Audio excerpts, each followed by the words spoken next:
In this video, we're going to look at the ICAP Framework. The ICAP Framework by Shai and Wiley's illustrates the process of engaged learning. At the University of St. Gallen, this can be useful for your lectures because it shows which activities provide lasting learning success. The ICAP Framework proposes that behaviors can be categorized and differentiated into 4 modes: passive, active, constructive, and interactive. The ICAP hypothesis predicts that as students become more engaged with the learning materials, their learning success will increase. In the ICAP taxonomy, we define a passive mode of engagement as learners being oriented towards receiving information from the instructional materials without doing anything else related to learning. For example, listening without taking notes is a passive engagement behavior. Active tasks have been shown to exceed passive learning activities.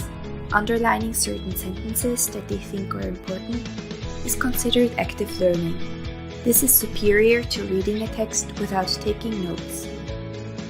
The taxonomy defines constructive behaviors as those in which learners generate additional outputs or products beyond what was provided in the learning materials.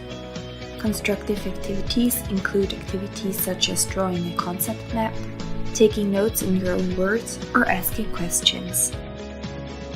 Interactive learning is defined as interaction with a device, a learning environment, or system. Being interactive requires that each person of the group contributes constructively. This means that if 2 people interact only in some physical or motoric way, without discourse, such as 2 students copying each other's homework solutions, then they are interacting only actively and not constructively. Therefore, we restrict our definition of interactive behaviors to discourse or dialoguing.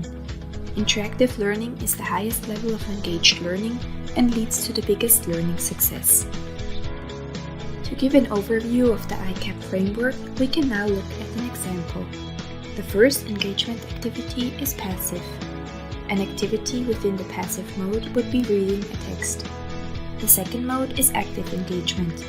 On this level, a typical activity would be highlighting the text. In the constructive mode, students answer questions. The last mode is interactive engagement, in which students discuss questions with a peer. So what would the ICAP framework look like in practice?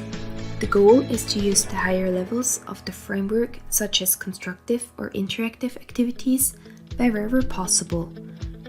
The constructive level offers a number of opportunities for learners in the online or traditional classroom. Online, the use of e-portfolios or discussion forums can be implemented. In the traditional classroom, students can create and present their own metaphors for a concept, draw mind maps, and engage in reflective writing experiences. Into the category of the interactive level fall more structured approaches such as a jigsaw discussion, peer reviews, or small group projects. Using these methods in your classroom will help the students retain knowledge. The ICAP framework shows that the more engaged students are, the learning outcomes will increase. Therefore, using engaging activities will lead to lasting learning success. As a teacher at the University of St. Gallen, you can try to implement as many engaging learning activities as possible and move away from passive learning activities.